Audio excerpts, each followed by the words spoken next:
I love my HBCU. And boy, I love it, love it. I love it, love it. I love my HBCU. And man, I hope my team they won. Yeah. I hope my team they won.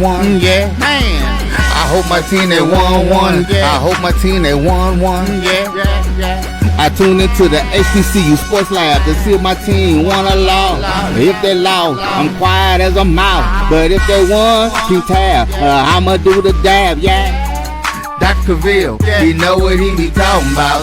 Mike and Charles, they know what they be talking about.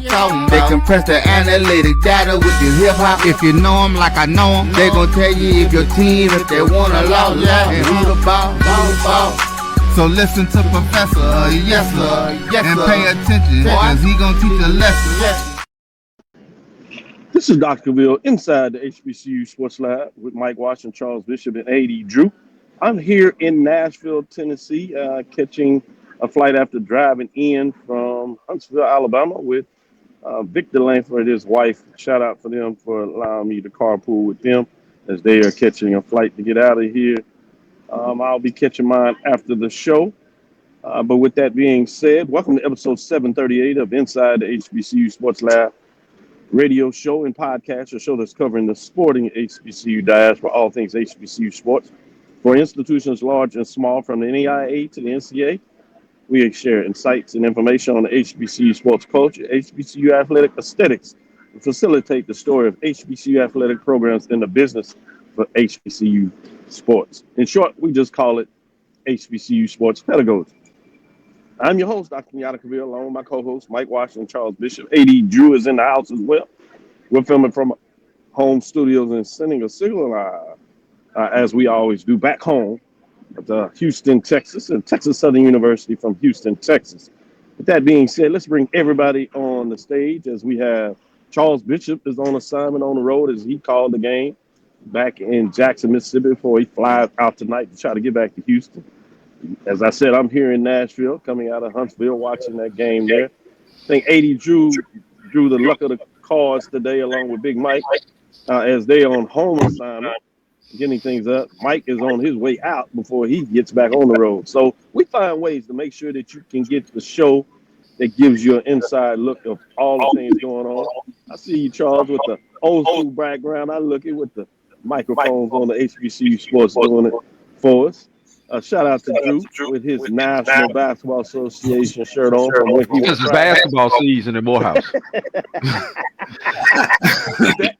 that part too. Today's episode of Inside the HBCU Sports Lab is sponsored by THD Agency. THD Agency is a company that provides sporting, educational, and consulting and data analytics. With that being said, Charles, how are you doing today? Doing well, Doc. Doing well. A little tired, but made it back from Itabena yesterday. It was a tremendous day of football out there for Jackson State and Valley, interstate rivalry. So enjoyed a lot of that and enjoyed calling that game on Smack TV. It was a busy day yesterday. I'm gonna do you like Big Brother Mike. Tired. That's a state of mind. You can't be tired. You got work to do. You got a job to do. You have. Hey, that's funny. That's what my dean of pledge. That's what my dean of pledges will say too. Tired is a state of mind. Hey, my state of mind is not tired. Like, oh Lord, it's gonna be a shout out to Big Brother DPZ. With that being said, shout out to Big Brother Michael Washington. How you doing today? Man, pretty good. I'm wrestling with my own state of mind right now, man. I'm getting ready to fly right back out. So I'm like, I hate that I told all them pledges all this shit. I mean, all this stuff.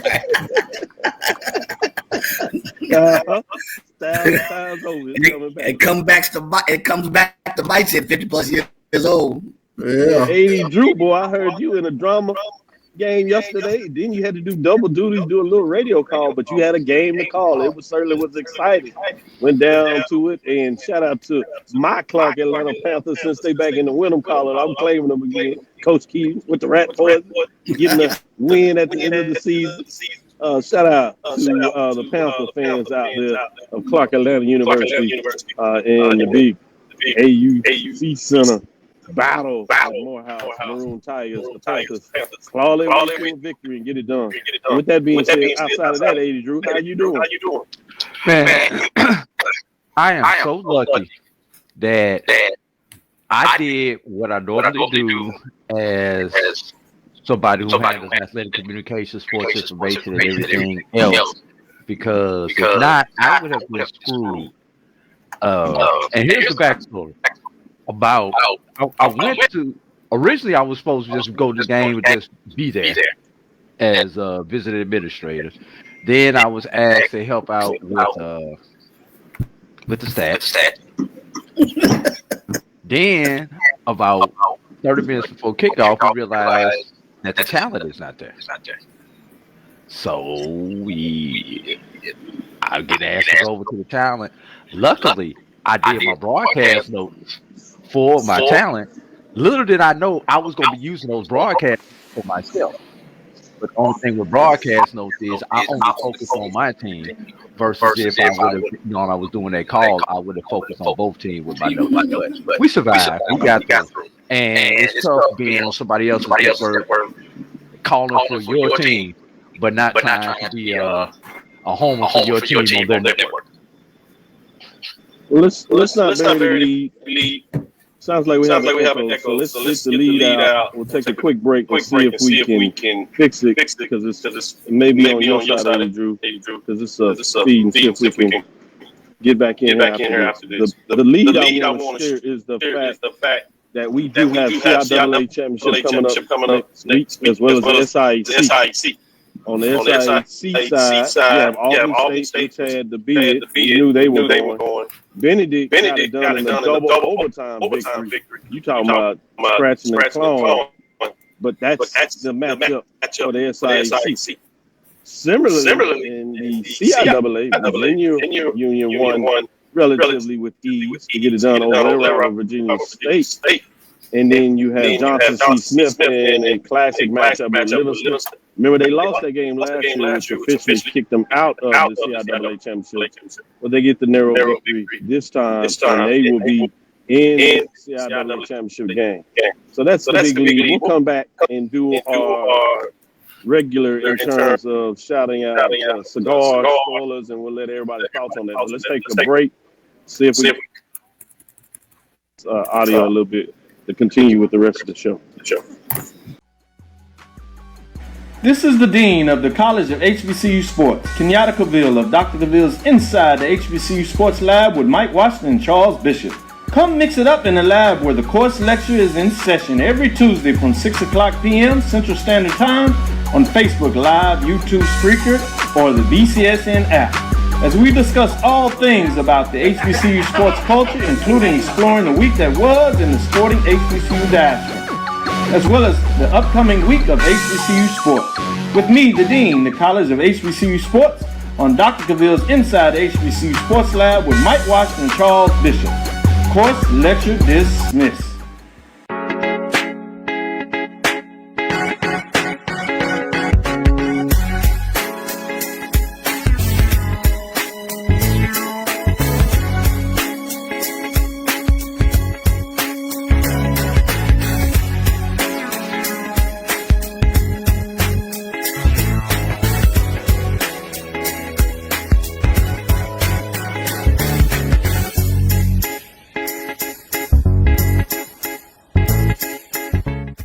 It's never too early to plant the seed, to share the tradition, and instill a sense of pride in your HBCU with your little ones.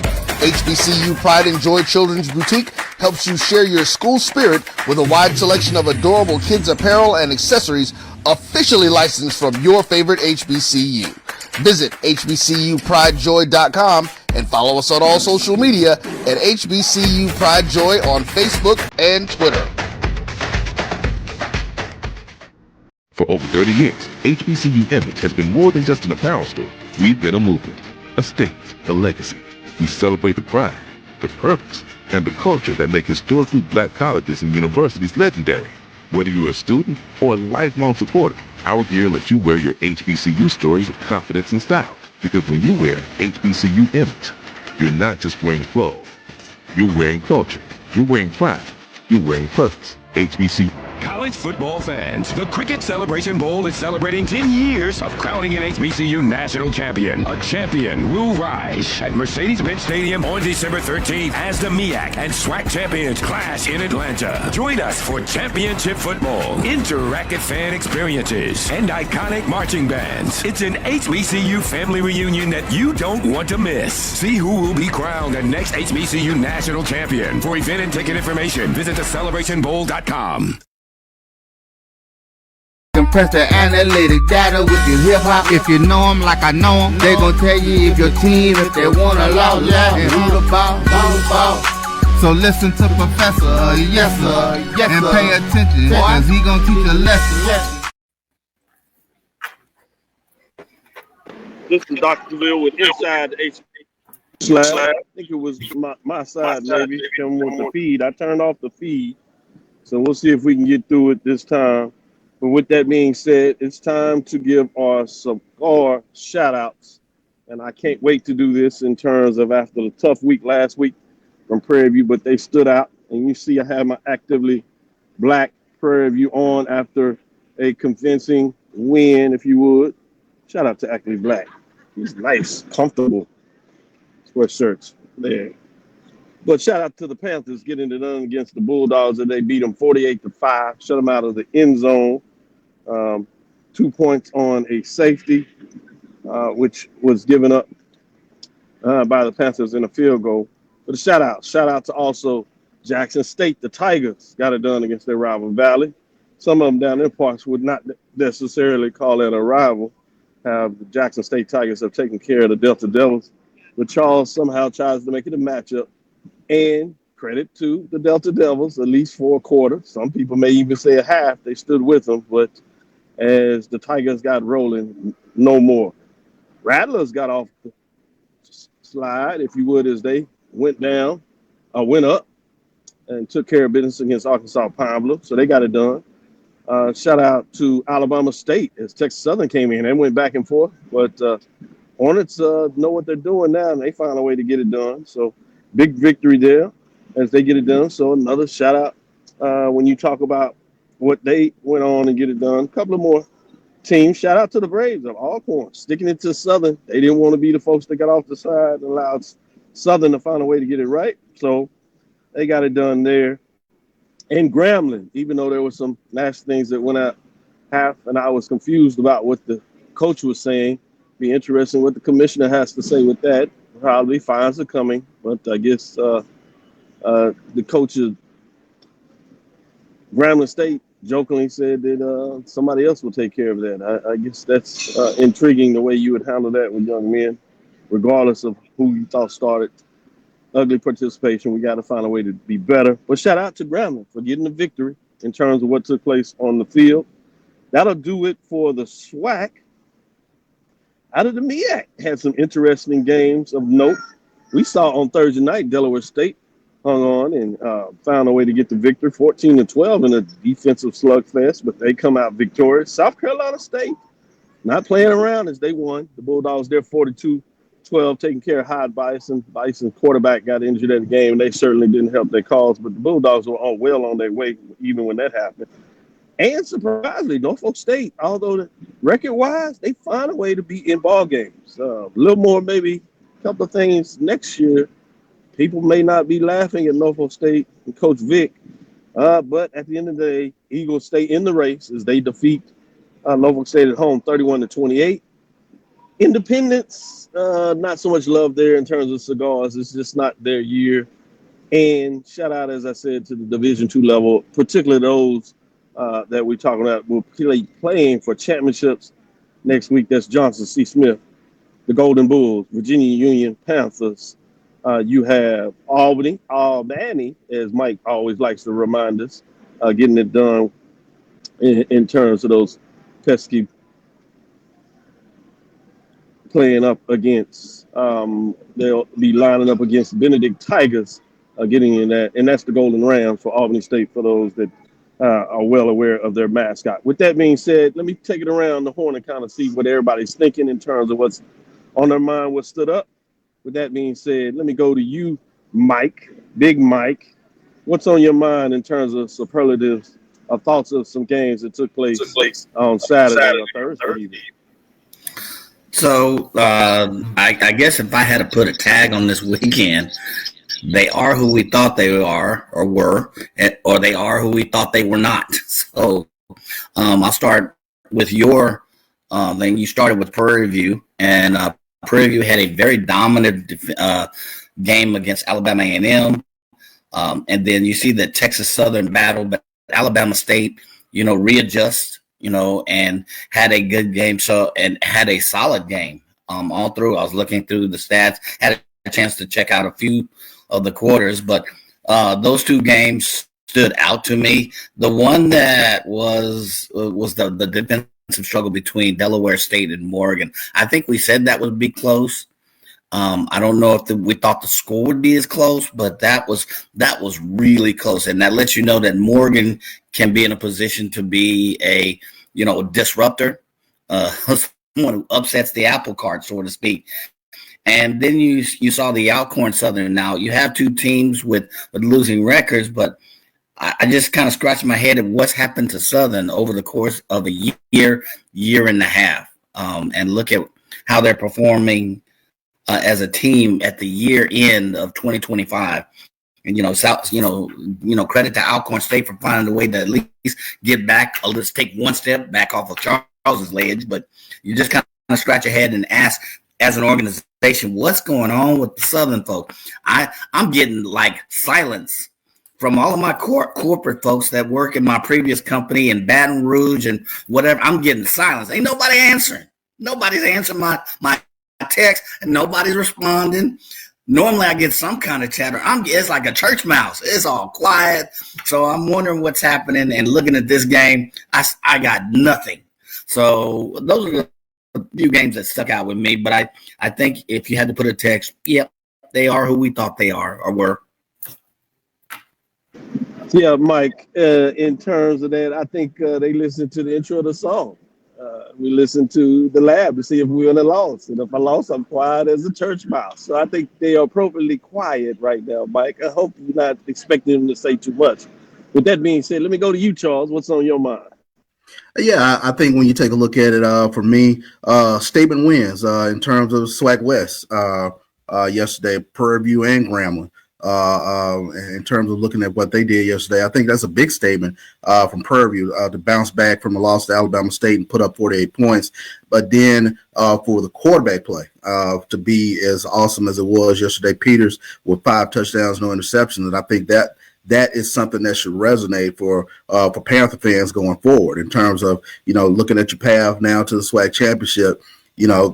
Questions, can you have enough offense? Well, yesterday I think went a long way towards answering, whether you can have enough offense to compete going towards the SWAC championship. And looking at Jackson State yesterday, I think that was huge with regards to looking at their freshman quarterback Jared Lockhart in terms of what he was able to do, 21-27, 241 yards on a couple of touchdowns. So I think that was huge with regards to Jackson State Tiger fans in terms of maybe it doesn't have to be all run. That was quite a bit of balance yesterday with regards to Mississippi Valley. And, week in, week out, we keep talking about South Carolina State.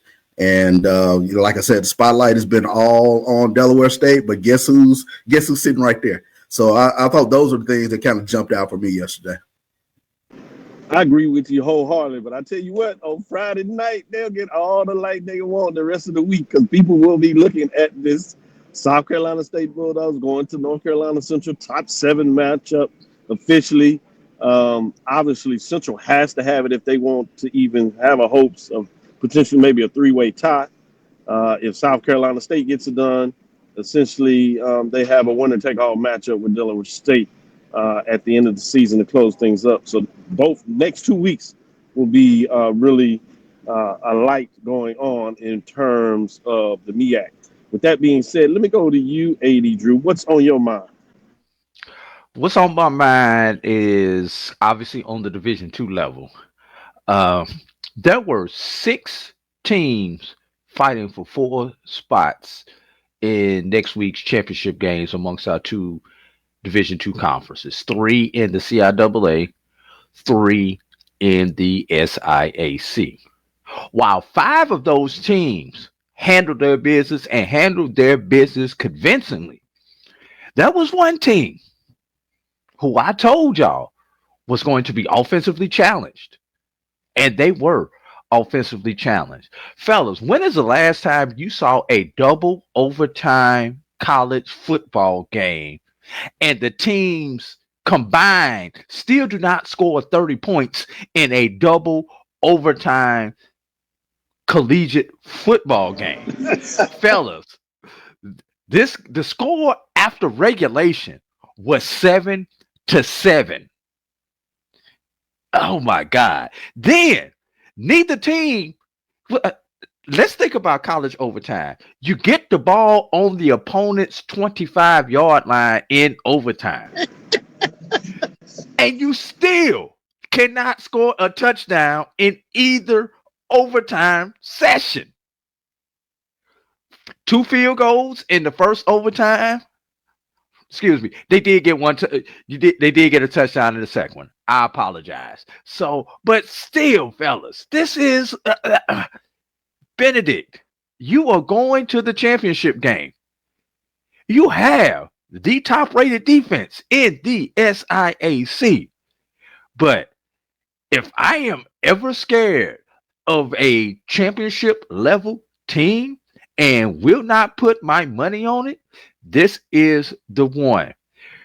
This is Baltimore Raven, Tampa Bay Buccaneer level, but those defenses were so dominant that they could handle it. I'm not sure, as good as Benedict's defense is, they are at that level. I'm sorry, I know this is a Division I show, but I had to get that off my chest before I get to my helmet stickers out the Cavil.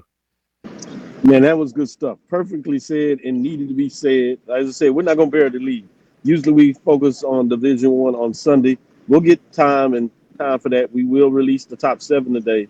But to open it up with some news today, I thought it was important to make sure we got into the Division II, particularly when teams playing for championships. And the way you broke that down, you know, we talk about defense wins championships. We'll actually get to see this Saturday. Because we know one thing about Chicks love the long ball, though, Dr. Cavil. No, maybe need a little more special teams. Can we get something from the offense, as you pointed out? Excited for Benedict Tigers. You talking about finding a way to win differently. They certainly are doing that. Credit to them for the victory. We will not take that away.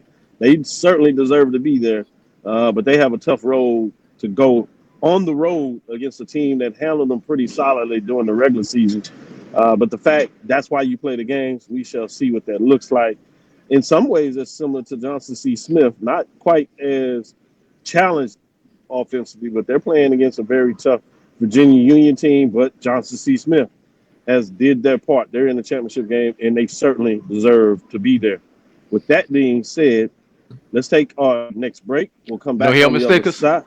We'll do that with the next segment. We're going to slide in the next segment to do the helmet stickers and superlatives to recognize Big Ben.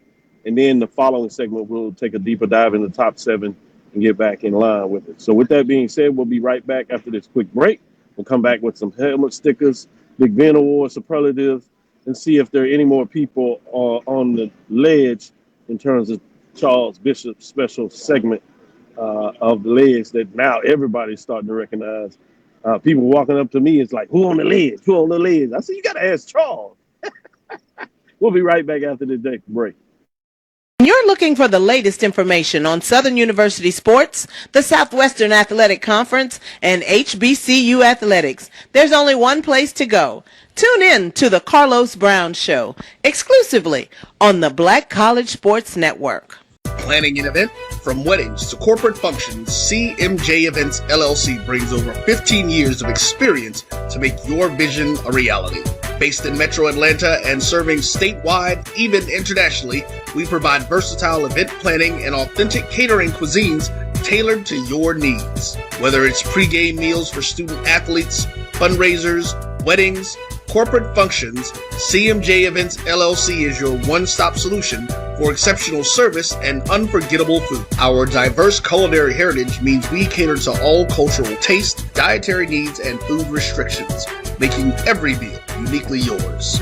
Let's make your next event unforgettable. Visit us on all social media at CMJ Events LLC or email us at cmjeventsllc@gmail.com. Also give us a call at 404-664-3882 so that we can start planning now. College football fans, a champion will rise in Atlanta on December 13th. MEAC champion, SWAC champion, the 10th Cricket Celebration Bowl, crowning an HBCU national champion. For event and ticket information, visit thecelebrationbowl.com. Since 2002, Empowerment Resources, Inc., a nonprofit organization, has empowered more than 1,500 youth and adults in Duval and surrounding counties through its programs Journey into Womanhood, Girls Mentoring, Life Skills for Teens, and parenting education coaching.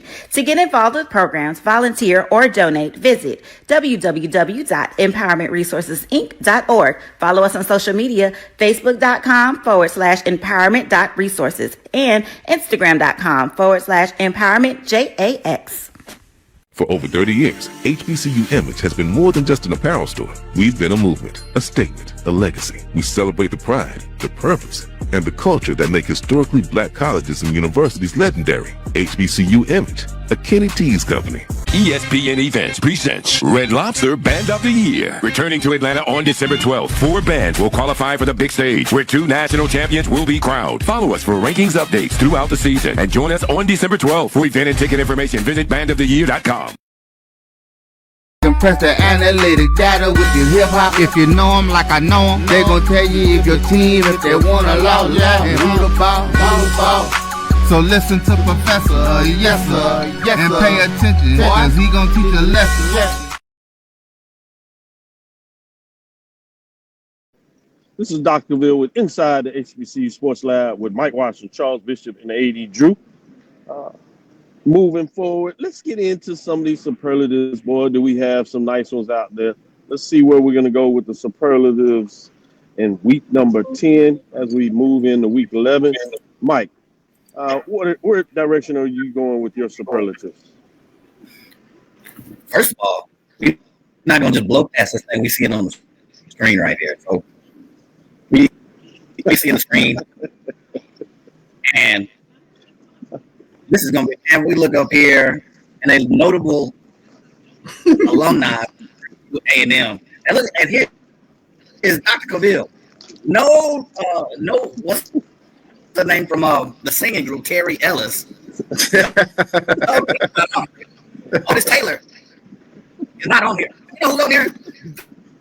Dr. Cavil, a.k.a. the Dean. And the guy goes on to say, yes, all of you, I'm sure know Dr. Cavil. He was the most popular person on this list. So I just wanted to congratulate my brother here. I can go back and forth over a lot of stuff. But you forget how notable his notoriety is all across the coast to coast. So he was acknowledged on Stack TV and a couple others. So he's also been acknowledged by Jay. Right after he gives me a 5. I wonder how this goes with Dr. Cavil's list. So hats off to Dr. Cavil, being notable as a Prairie alumni. Notable. So, I tip my cap and I jokingly say a cigar to those individuals that put me on the notable list.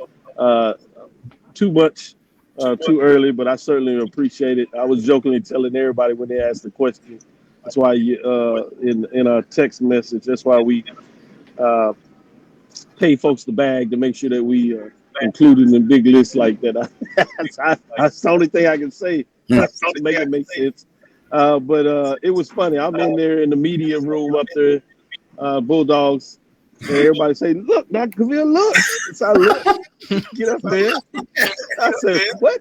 I said, "Oh, really?" Then I start getting all these texts and they blowing up. Dr. Cavil, Dr. Cavil. I know. I'm trying to do my work because I have it set up.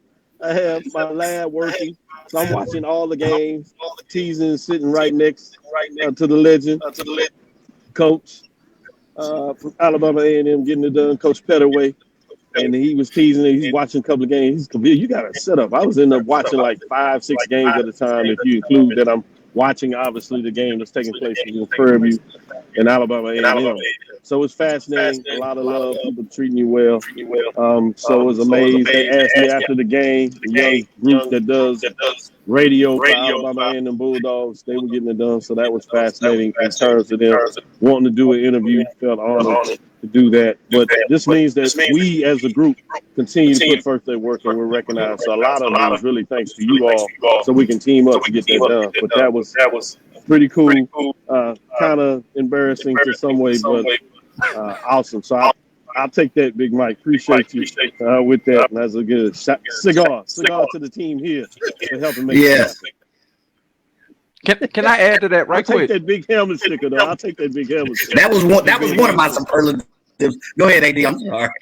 I was somewhere Friday. I'm not going to say where, but I was at the HBCU on Friday, and I had a college student walk up to me. He said, "You Drew, you be on what's it called, Black College Sports Network?" I'm like, "Yeah, that's me." and he just wanted to shake my hand and all that kind of stuff. I'm like, "Thanks for watching."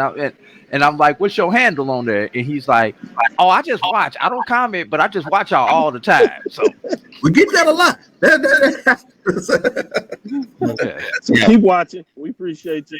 Yeah. Love. We might go back to you on a serious note. What are some of your superlatives or big helmet stickers for this week? I have two. I have you mentioned Cam Peters. Dang, 4 yards short of a 400-yard day. He had another 36 yards on the ground. So big shout out to Cam Peters. I think AD talked about, hey, can Prairie View mount up a passing game? Well, they got about 500 yards to show you that, or 400 so yards to show you they can. So helmet sticker to Cam Peters. I can't go out talk, Mike. I can't go out without announcing my kinfolk from South Carolina State, Jared Washington. He is from Virginia. Now, I say this because of my son that goes to Virginia Tech in grad school, and I met a whole bunch of people from Virginia with the last name of Washington. I was like, they were like, "Do you got relatives?" Oh, no, not that I know, but it's a lot of Washington. So lo and behold, Jared Washington shows up. He is from Virginia, so that is within the rules from what I'm told. But I'd like to get him a helmet sticker. He followed Coach Barry over from Benedict, I believe. At this game, he had one interception for a touchdown and a blocked field goal, which and goes for the touchdown. So hats off to my kinfolk somewhere along the line in the family tree from Virginia, Jared Washington, cornerback for South Carolina State. He gets a helmet sticker as well. Great helmet sticker, Big Mike. Let me go to you, Charles. Where's your helmet sticker going this week? Unmute yourself, Charles.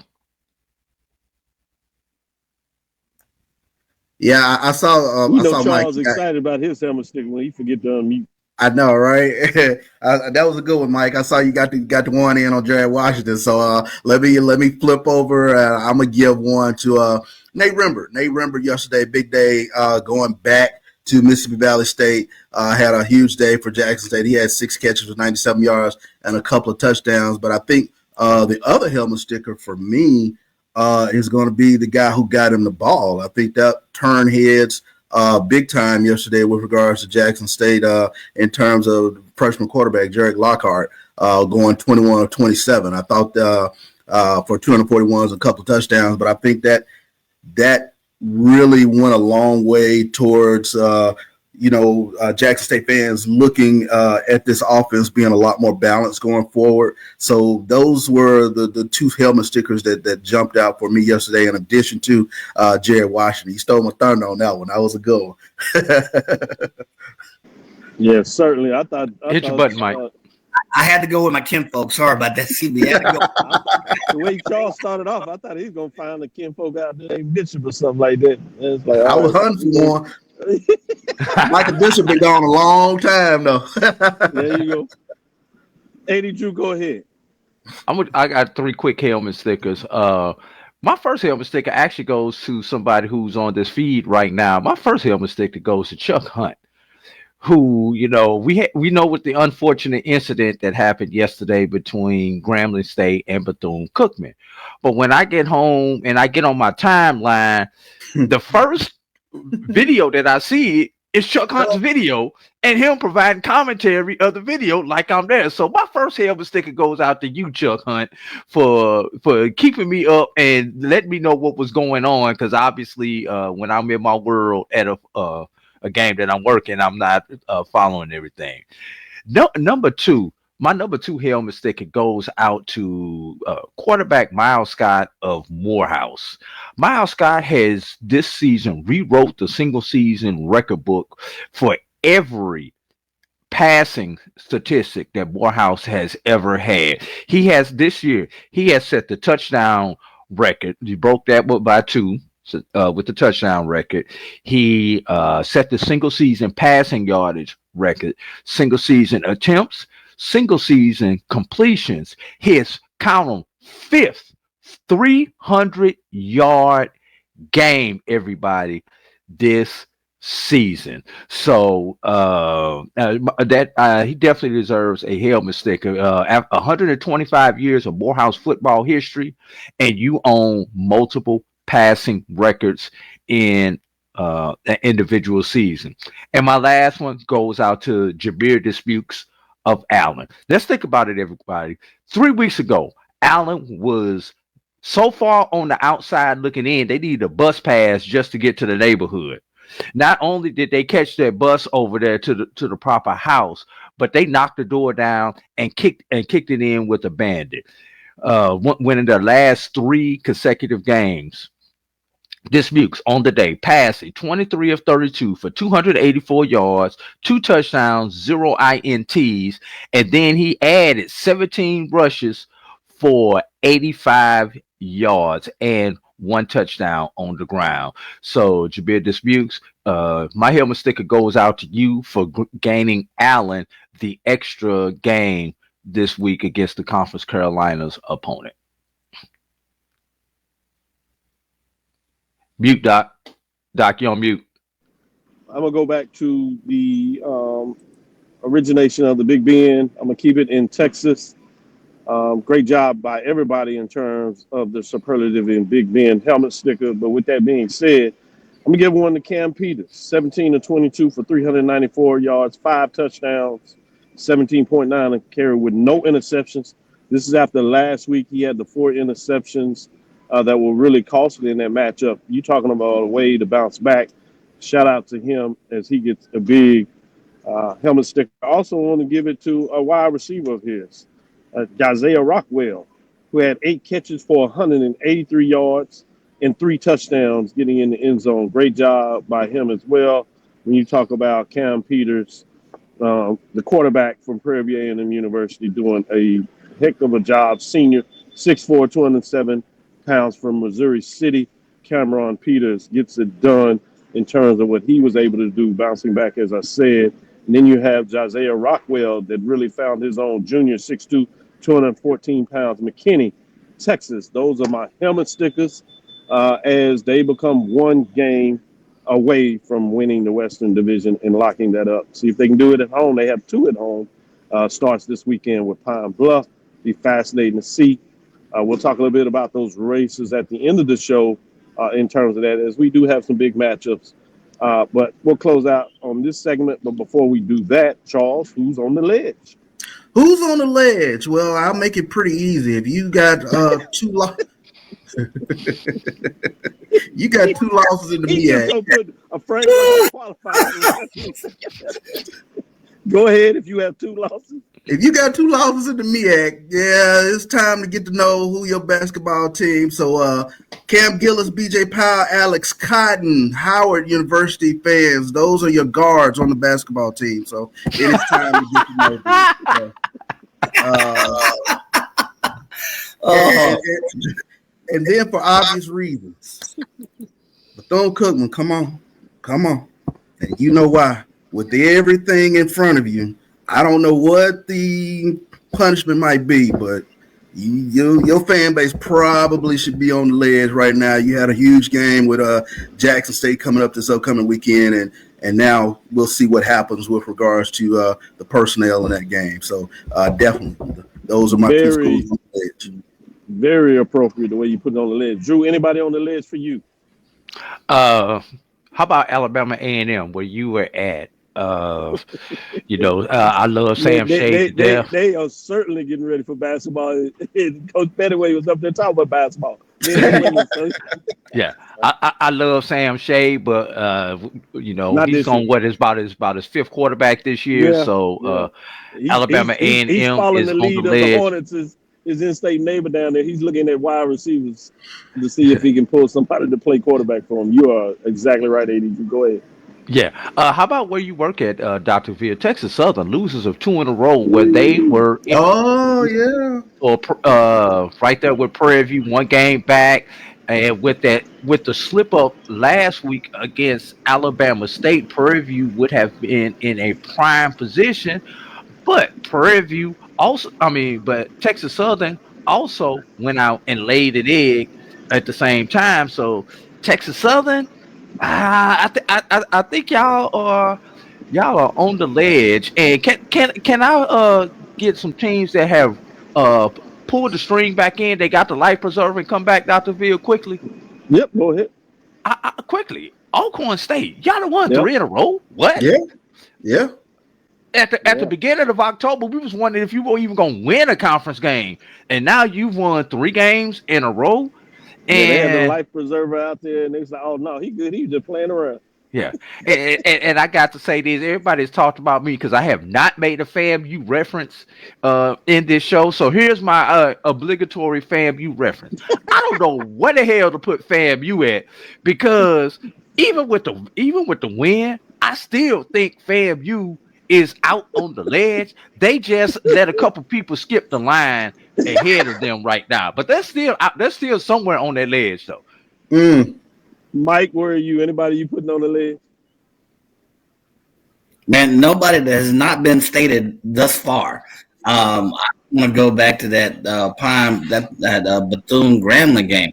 I give them both. To be honest, you guys both have opportunities to play spoiler, especially Bethune. And this is going to happen. We'll see what happens with any suspensions or punitive orders issued. But man, it's going to be suspensions.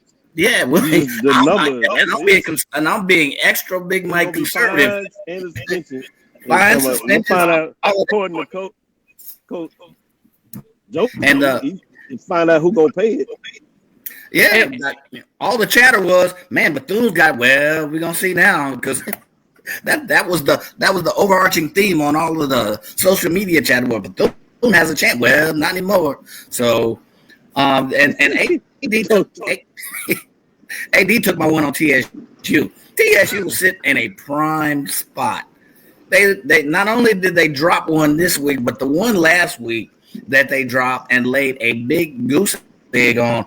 With Prairie View's loss, everybody was talking, man, this puts TSU in a great position. Not so fast, my friend. So I think TSU, and yes, FAMU is still on the ledge. Don't get it twisted. I just said they just let a couple people skip them. That's all. They still out there in that line though. Yes, absolutely. They, like Charles said, they need to know who their basketball team is as well. Charlie Ward. Charlie Ward, that's the guy. You talk about Texas Southern. If you think about this, it was worse. Literally by the end of Prairie View's game, they were even.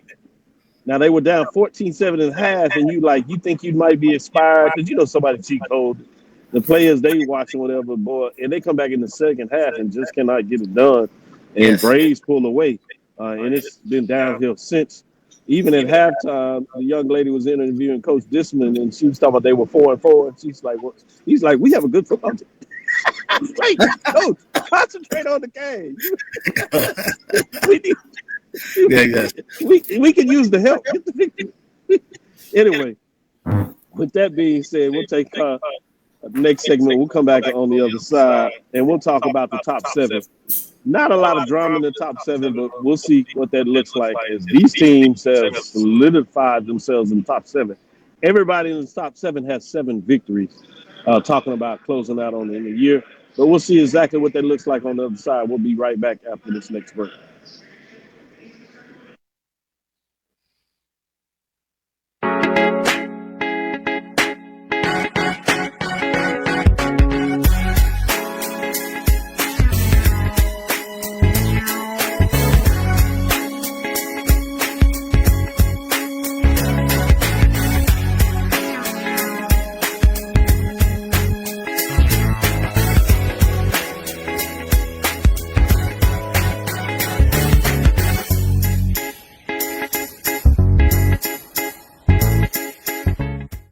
College football fans, the Cricket Celebration Bowl is celebrating 10 years of crowning an HBCU national champion. A champion will rise at Mercedes-Benz Stadium on December 13th as the MEAC and SWAC champions clash in Atlanta. Join us for championship football, interactive fan experiences, and iconic marching bands. It's an HBCU family reunion that you don't want to miss. See who will be crowned the next HBCU national champion. For event and ticket information, visit thecelebrationbowl.com. For over 30 years, HBCU Image has been more than just an apparel store. We've been a movement, a state, a legacy. We celebrate the pride, the purpose, and the culture that make historically black colleges and universities legendary. Whether you're a student or a lifelong supporter, our gear lets you wear your HBCU stories with confidence and style. Because when you wear HBCU Image, you're not just wearing clothes. You're wearing culture. You're wearing pride.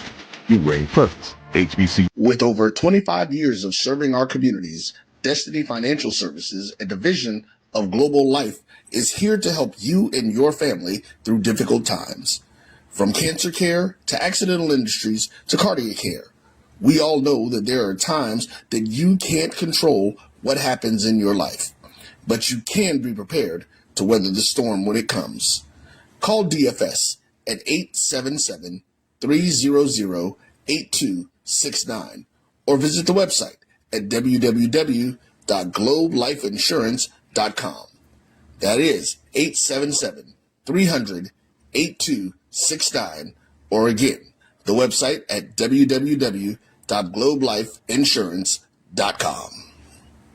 ESPN Events presents Red Lobster Band of the Year, a title reserved for elite HBCU marching bands. A season-long competition that culminates in Atlanta on Friday, December 12th. Drum majors, percussion, drill, auxiliaries, musicality. All aspects will be examined by the toughest judges in the world of college bands. 4 will qualify for the big stage, where national champions will be crowned. Follow us on social media for rankings updates throughout the season. And join us in Atlanta on December 12th. For event and ticket information, visit bandoftheyear.com. Compress the analytic data with your hip-hop. If you know them like I know them, they gon' tell you if your team, if they want a loss, and who the ball. So listen to Professor, yes sir, and pay attention, cause he gon' teach a lesson.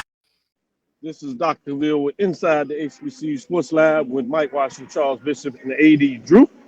As we get back into it, let's jump straight into it and look at this week's week number 11. Dr. Cavil's Inside the HBCU Sports Lab with Mike Washington, Charles Bishop. As we move into this, let's look at week 11 in terms of the teams that are dropping out.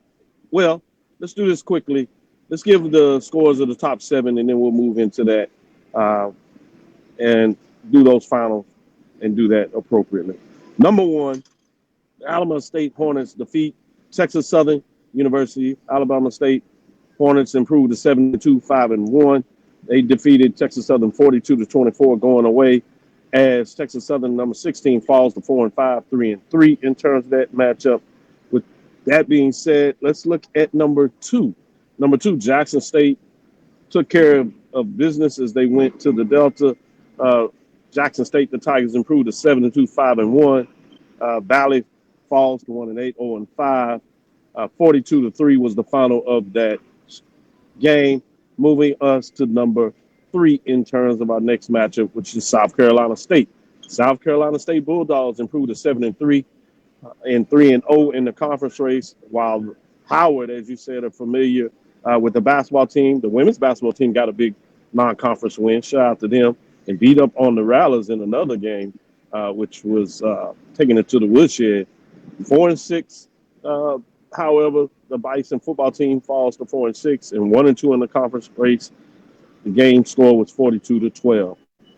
At number 4, have the Prairie Panthers that improved to 7-3, 5-1, 4-1 in terms of the conference race. I should say 5-1, while the Bulldogs fall to 4-6, 1-5. 48-5 was the score of that matchup.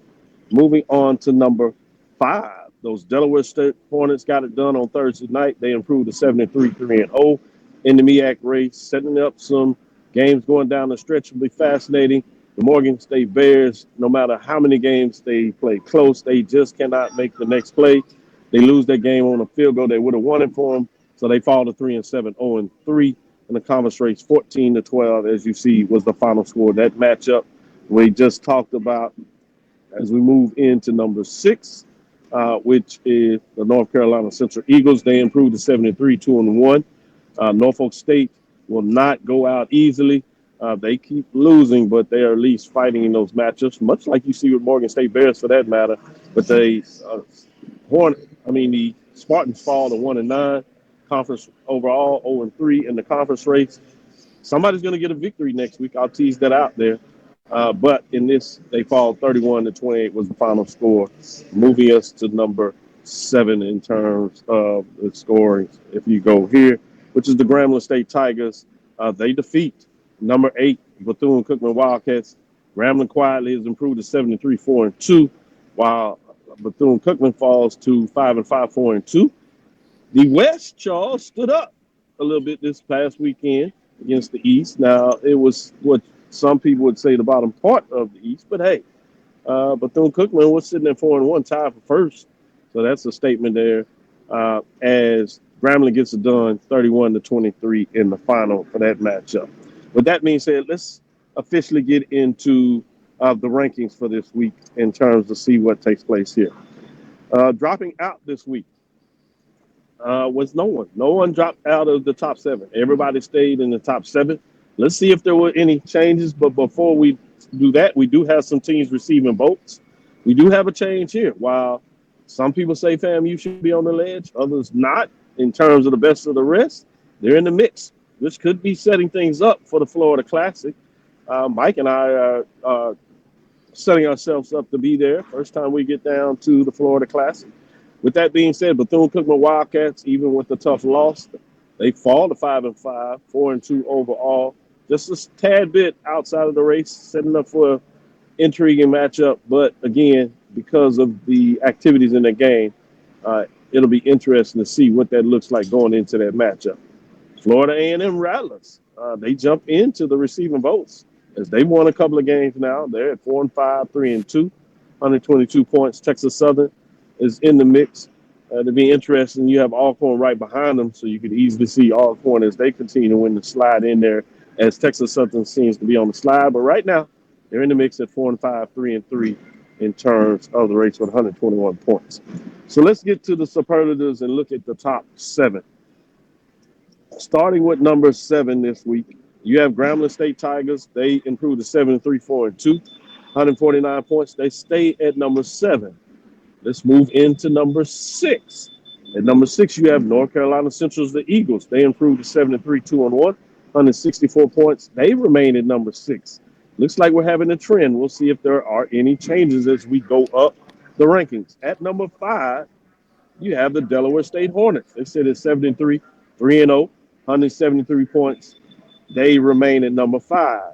At number 4 in the rankings are the Panthers, Prairie and Panthers. They improved to 7-3, 5-1, 185 points, ranked number 4. They continue to chase and see if they can lock down the West, as they also are in the hunt for a home game, depending on what takes place, home championship game, what takes place in the East Division. Speaking of the East, let's go East in terms of the MEAC. At number 3, you have South Carolina State Bulldogs, 7-3, 3-0, 2 first-place votes, 202 points. They remain at number 3.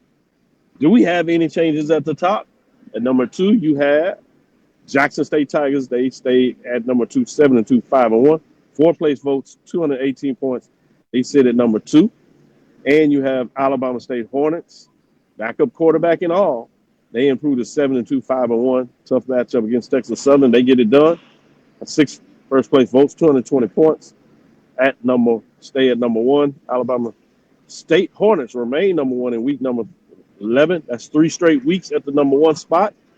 We will get you into some metrics as we get into the week. But before we do that, really, let's go around the horn. Let's start with A.D. Drew. A.D. Drew, what are your thoughts in terms of the top 7? Everything stood pat, literally, except for teams in the top 7 getting wins. All teams got wins, which means all teams in the top 7 are at 7 wins. I haven't seen this in the era of the rankings. The talent teams are deep, and they're all winning, while the bottom teams are all struggling. But let's talk about the superlatives right now. What are your thoughts in terms of week number 11, top 7? Thank God for the top 7, because there's a severe drop off after these 7 right here. Maybe Bethune-Cookman, would be considered, but doing a top 10 was a struggle this week, trying to figure out teams 9 and 10. But right. You really can't argue with it. Although I personally have some teams in a little bit of a different position.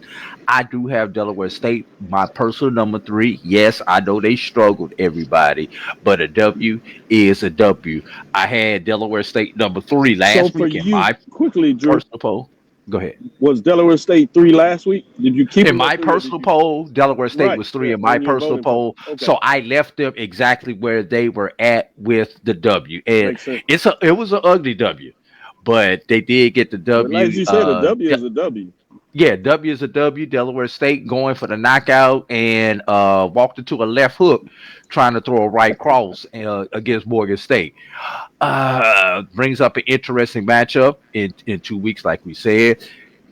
My biggest thing about this week, the week where chaos usually happens on the FCS level, we had none this week. So everybody was able to go out and take care of business. So kudos to top 7.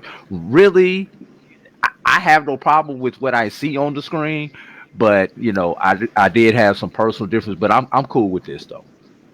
Good stuff. Let me go to you, Charles, in terms of your top 7. What are your thoughts in terms of this top 7? With regards to this top 7, 3 out of the 7 teams in this top 7 are playing with a backup quarterback. So to continue winning, that's huge. You take a look at what Tayshawn Smoot was able to do yesterday, and even when you kind of cursory looked at the stats, Texas Southern did everything they needed to do. It was a good game from KJ Cooper, great game from Atheon Renfro, but Alabama State got the win, so I need to dig in and kind of see what exactly happened there. Great game from Jackson State yesterday in regards to what they were able to get done. So looking at the top 7, this is about right. I think a lot of us will look at 3, 4, 5 in terms of who should be in that order. Because you can make an argument for I think each team there to be at 3 or 4, and so I think those 3, 4, 5 are those ones where you can kind of flip flop the helmets there. But for the most part, I think it is what it is. I expected more from Delaware State, but like you guys said, a win is a win. Maybe style points, I got them at 5. Hey, Charles, good point. And I don't have any problems with that number 5, but I wanted to get, as you said, that matchup between Texas Southern and Alabama State. It literally was going back and forth until late in that matchup. When you dig into that game, look at the special teams for Texas Southern University, and I think that's where you're going to be like, okay, this explains a lot. There were at least 2 missed field goals for Texas Southern. They went 1 for 3 in terms of the field goals, and one of the field goals was blocked and took him back for a touchdown. So you take a touchdown off the board for Alabama State, and you put up at least 6 points. Now you see, a different matchup. You're talking about 35-30. A drive will do the difference. But special teams really let Texas Southern down, particularly in the kicking game, when you talk about that momentum. So dig in, and when you go in there, let me know if you think the same once you dig in a little deeper. But I want to put it out there for those that may not saw the nuance of that game. And credit to Alabama State as they ran the ball pretty effectively. But as you said, backup quarterbacks are finding a way to get in there and making big plays. When you think about Grambling, Jackson State, and Alabama State, that's amazing. And credit to those coaching staffs and those players for getting it done. Let me go to you, Mike, in terms of your thoughts on the top 7. I echo what AD and CB said. I think you have the right 7. There's no other 7. I think once you get outside this 7, it becomes a head scratcher. I think you'll need a long night of some cognac to figure out who goes 8, 9, and 10. The one that stands out to me is that Texas Southern Alabama State. Kudos to Alabama State. I think you alluded to. If you look at that game, Doc, you talked about the statistics. Here's the one that stands out. I was watching some of that game. Texas Southern held the ball the majority of the game. They held the ball for 43 minutes. It's a 60-minute game. That means, by math, Alabama State only had the ball for 17 minutes, and they were still able to amass. Here's another one, head scratcher. Texas Southern amassed 472 total yards versus Alabama State's 330 some on yards. So Alabama State was opportunistic and took advantage, but you ask what happened to Texas Southern. They had opportunities, so that to me was a head scratcher. That neither said I had Delaware State as number 3 this week. I had them as number 3 last week in my poll as well. That's pins and needles. I said earlier that game they played was a very close game against Morgan, but Morgan can sometimes have a very stingy, strong defense. It was a defensive battle, so I'm of the philosophy, a win is a win. And so that was the only difference. I had Delaware State at number 3 last week. I think the week before that. So I kept them at number 3. But the rest of this will flesh out. South Carolina State's got to play a gauntlet of teams not only next week, but then that following week. So it'll flesh itself out. So this is the right 7 for me. Think about it as you look ahead. We can do that as coaches want to play the next game.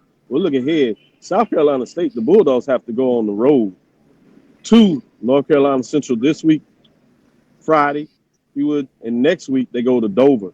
So if South Carolina State is to get it done, they will make a hell of a statement closing out the MEAC. And if they do that means they'll punch their ticket back to the Celebration Bowl, but they'll do it over a top 17, probably 5 and 6 this week in terms of the rankings. So great points there. Not to bury the lead. Also, when you talk about that Texas Southern matchup, they're going to be scratching their heads on this. They held Alabama State to 0-4 on third down efficiency. They out-totaled them in yardage, 472 to 333. So they did a lot of good work. Alabama State was able to eat up some yardage. Didn't get too many third downs, but when they did, they held them there. So that's going to be a game at the end of the year that they're really going to wish they had back. Obviously, I think they had a hangover, if you would, from that Braves in terms of how they let themselves down. Played well in that matchup, but just couldn't close out, and it's been one of those seasons for Texas Southern University. But with that being said, Grambling State is taking advantage of it. Let's take our last break, come back on the other side. We have some big matchups to talk about and look at. We'll do this after our last break, and we'll close things out in terms of this week in week number 11, Dr. Ville's Inside the HBCU Sports Lab, when we look at the HBCU Huddle Report. We'll be right back after this last break. ESPN Events presents Red Lobster Band of the Year, a title reserved for elite HBCU marching bands. A season-long competition that culminates in Atlanta on Friday, December 12th. Drum majors, percussion, drill, auxiliaries, musicality. All aspects will be examined by the toughest judges in the world of college bands. 4 will qualify for the big stage, where national champions will be crowned. Follow us on social media for rankings updates throughout the season. And join us in Atlanta on December 12th. For event and ticket information, visit bandoftheyear.com.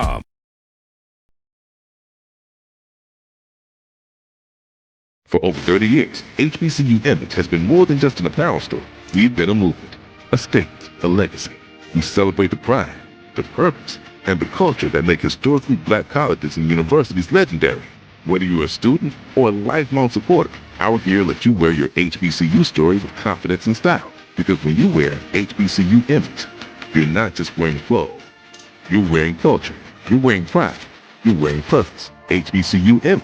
A Kenny T's cup. Compress the analytic data with your hip hop. If you know them like I know them, they gon' tell you if your team, if they wanna lose, and who the ball. So listen to Professor, yes sir, and pay attention, cause he gon' teach a lesson. This is Dr. Bill inside the HBCU Sports Lab in week number 11. Let's get into some of these matchups. We'll be able to get through some of these just to let people know to keep your eyes on them, but I'm not sure if they will throw you off any. The first one is number 1, Alabama State Hornets. They go to the Delta, Mississippi Valley State Delta Devils. Hornets come in at 7-2, 5-1, tied with Jackson State. Jackson State does have the head-to-head victory, so they continue to push through. We'll see what that means. Playoff picture is out for the Hornets because of the Turkey Day Classic, but they face Delta Devils this week, 1-8, 0-5. Anybody thinking this will be a problem for the Hornets? No, I don't think it'll be a problem. Actually, it looks as though Mississippi Valley starting quarterback Josh Brown, he went down yesterday on the first play of the game yesterday. And that game will be in Mobile, by the way. Oh, it will be in Mobile. Mm-hmm. That makes it a little home game for them and makes it even more challenging for the Delta Devils. Great update in terms of what that looks like. I did forget that he went down very early. I didn't realize it was the first drive. Boy, that makes it tough when you're trying to get it done. You're seeing more and more, gentlemen, that you have to have a backup in college football. We even see more in the SWAC. It's just a they gotta play grind in terms of season. Number 2 has to play. Yeah, you have to be prepared to play and play really well. With that being said, another matchup that I hate coming in here, we'll have everything talking about probably everything else except for this matchup. You have number 8, Bethune-Cookman Wildcats sit at 5-5, 4-2 at number 2, Jackson State Tigers. We were looking at this matchup, sizing things up. It still is important in terms of Jackson State needing to close things out in terms of this season with the Hornets right behind them. It could have been even more with Wildcats looking at trying to force a 3-way tie. They'll need some help to do that. But again, let's go ahead and talk about your thoughts on this, understanding that things may change in terms of who's going to be eligible to even play in this game. Let's start with you, Charles. Where are you with this matchup? Because you kind of put it out there very early when you talk about the ledge because of what took place on Saturday's game. Yeah, it becomes very interesting to see what Bethune-Cookman's depth will look like in regards to this game, or whenever a decision is made with regards to the incident yesterday. But I think it bodes well for Jackson State in terms of looking at this game. I can't say enough. I mean, I think the balance yesterday that you saw with regards to Jackson State against Mississippi Valley, especially with Jared Lockhart. He threw for over 200 yards, and it was a quick game pass, and it showed a different dynamic, a different element of Jackson State's offense, one that you had not seen per se with Lockhart behind center. So I think that, along with, we know Jackson State can run the football. Defensively, they're as tough as any team, I think, in the conference. So I think that game, Jackson State probably would have been the favorite going into it, but they look even stronger now after yesterday. Good points made there, Charles. Let me go to you, Mike. Big Mike, what are your thoughts in terms of this matchup? So with the understatement ahead of us, with potential, it was already going to be, or had the ability to be a potential setup, for Bethune to make a good matchup. But even with that, you got to realize Bethune is number 7 in the SWAC against the run, number 12 against the pass, and you got the number 1 and 2 team in the SWAC in rushing and passing. So now with this, that just adds extra light to that. So I think it sets up a very favorable scenario for for Jackson State. I did not expect them to be as the offense, and CB is probably closer to it than I am. But there was something a little bit different as you look at the numbers and the stats about their offense and, how they approach the game. And I think it's going to be really tough, especially after this week for Bethune to put up a formidable defense against this Jackson State offense. So I think it favors heavily Jackson State. AD Drew, what thoughts on this matchup? If you'd have asked me Friday to do advanced analysis on this game, Right.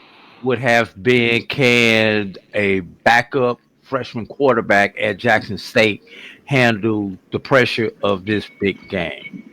Now, after yesterday, my question is, who the hell Bethune going to put on the field to be able to handle the run game of Jackson State? If we were in Vegas, everybody, this game would get pulled off of the board. So that's exactly what I am going to do.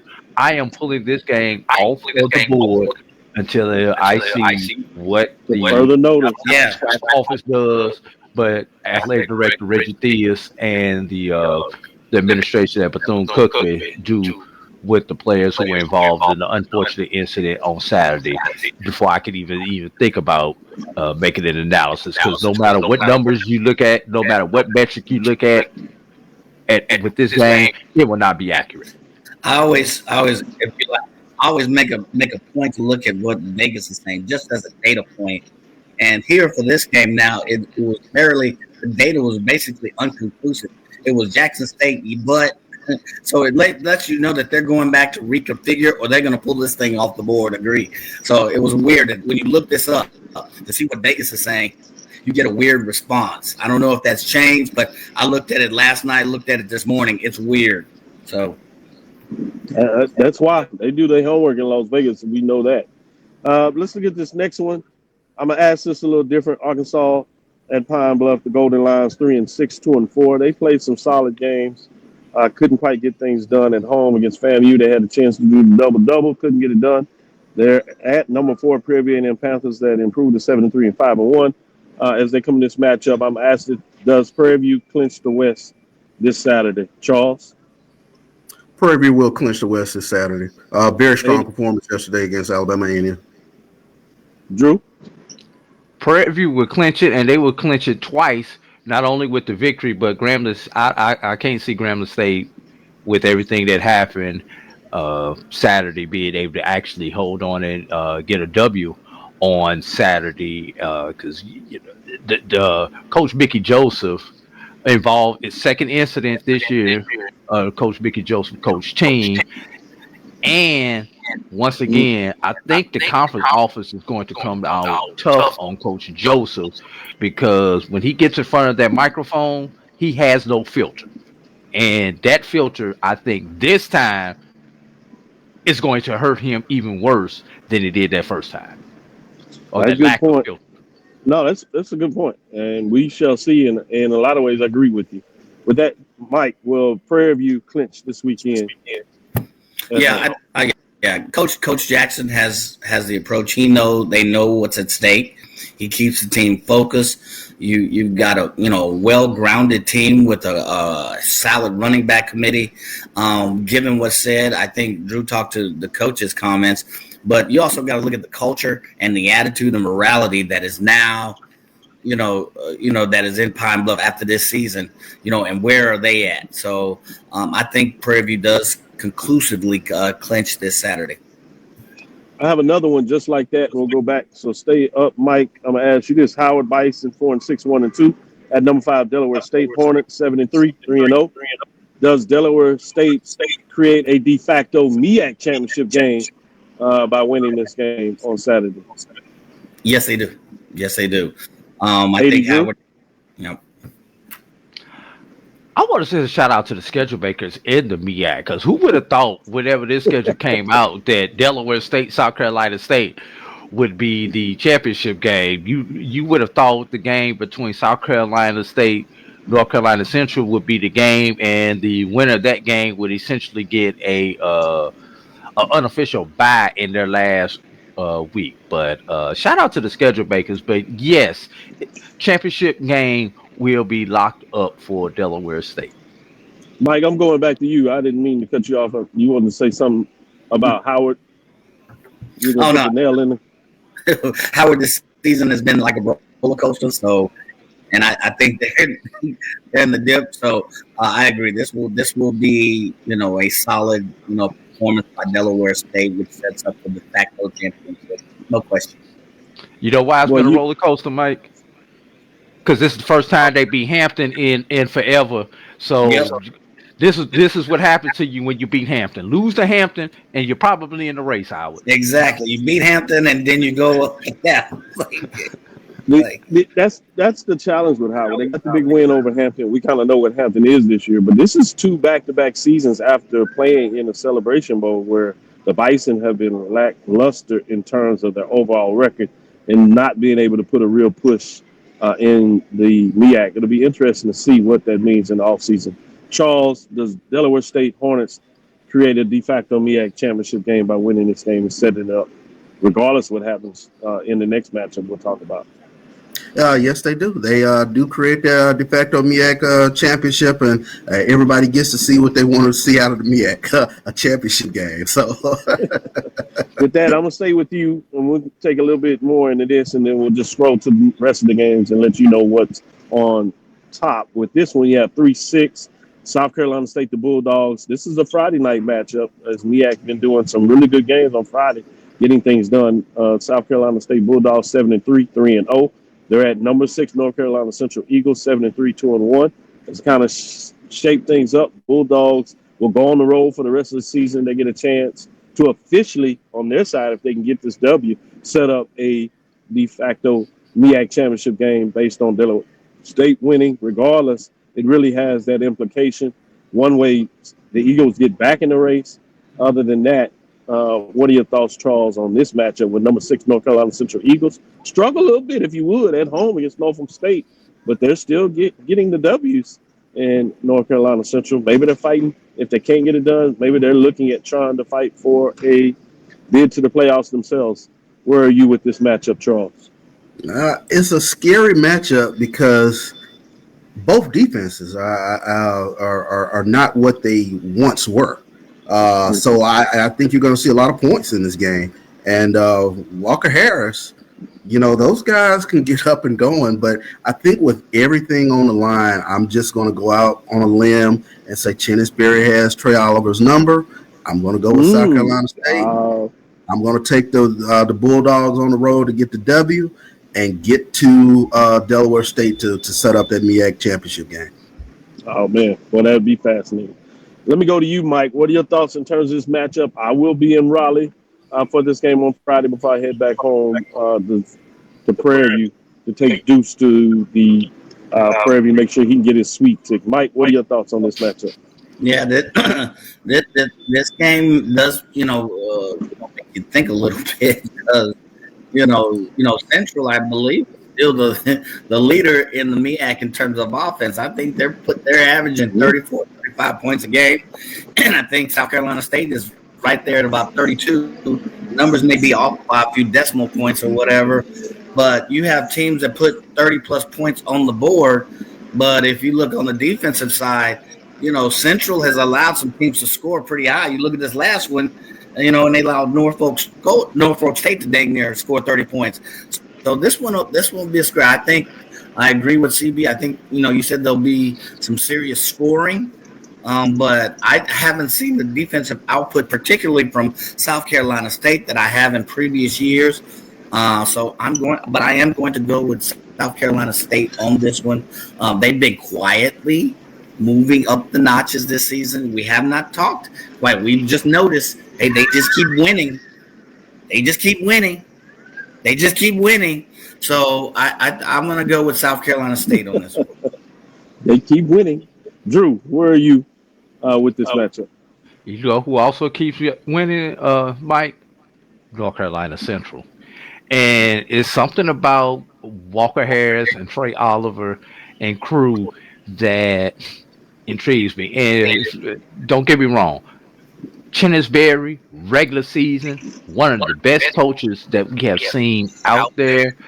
But when will that regular season bubble burst? I think this is the game that it will burst, especially with them being on the road.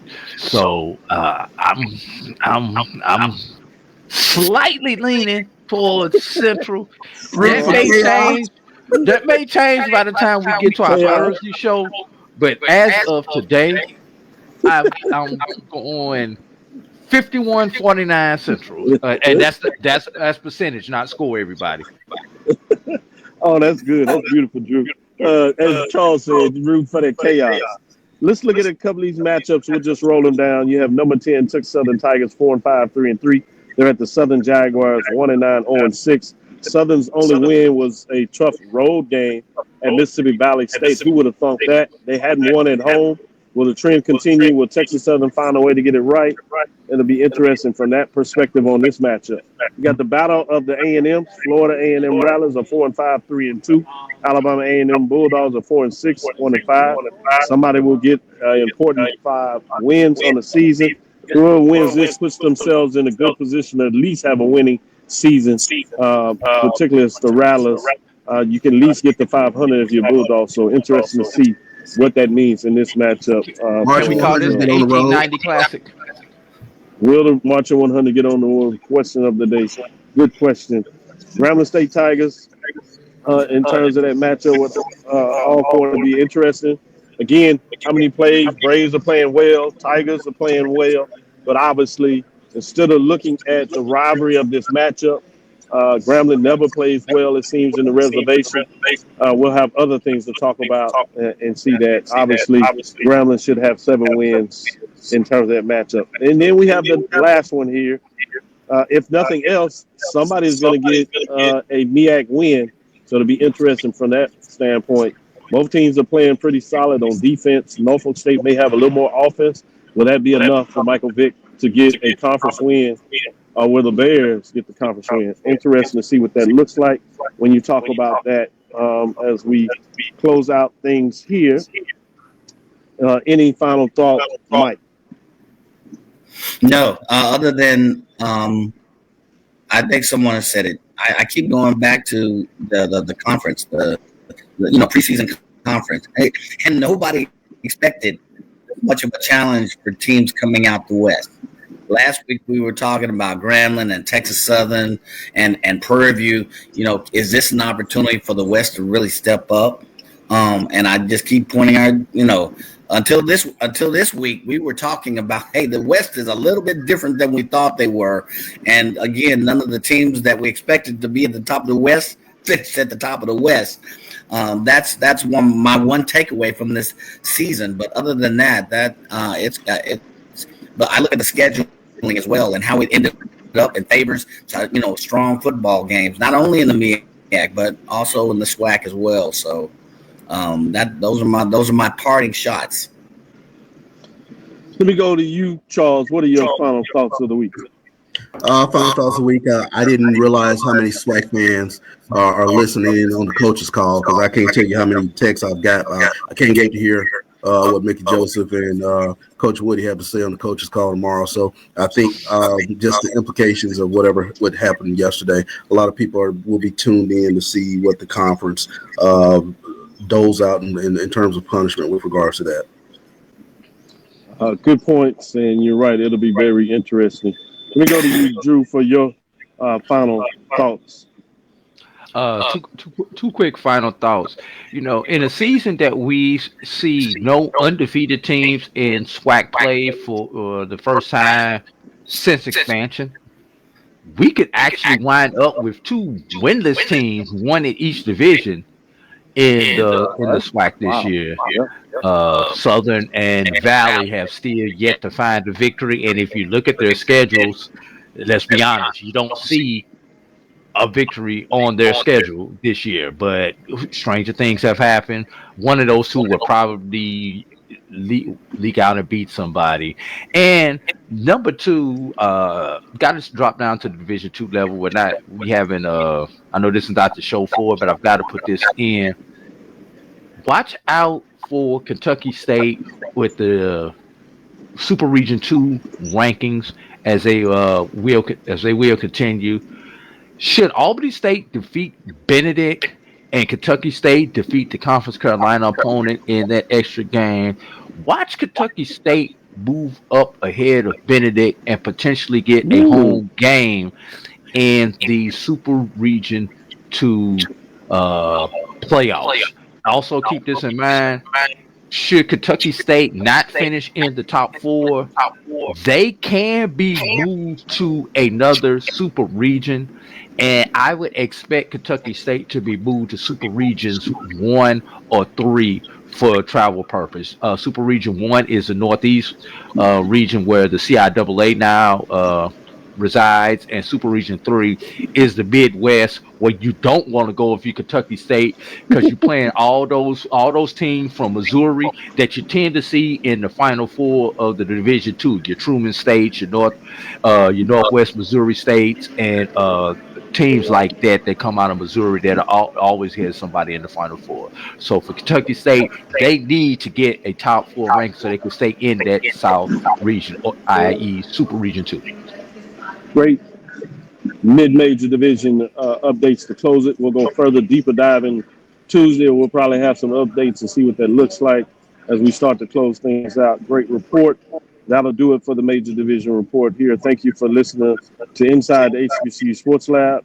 Make sure you share our podcast with your friends and colleagues. I am Dr. Kenyatta, the Dean of HBCU Sports, coming from Inside the Lab in the College of HBCU Sports with Mike Watson and Charles Bishop. Time for me to catch a plane and get on home. Again, I want to thank you for listening to Dr. Ville's Inside the HBCU Sports Lab with Mike Watson, Charles Bishop, every Tuesday and Thursday at 6 o'clock Central Standard Time. No matter if we're at home or on the road, we're going to find a way to get you a show. Sunday, as we start to close out the football season, we'll give you the reports and give you the major division updates. We look forward to next week as we discuss the latest news in the lab. Follow me, Dr. Kenyatta Cavil, that's DrKenyattacavil on Threads, Facebook, and Instagram. Inside the HBCU Sports Lab 1 on Facebook, and Inside the HBCU Sports Lab on YouTube. With that being said, dream big, continue to move forward. We will talk with you soon. Charles? Of course. Mike? Oh, sexual voice sound. Yeah, of course. Lecture. He called himself. He was on mute. That's why. No sexual voice. Sexual voice this time. Man, tired. Let the man be tired. Mike, go ahead so we can get out of here, man.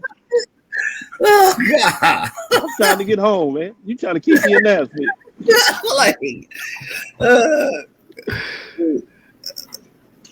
Mike. I said lecture.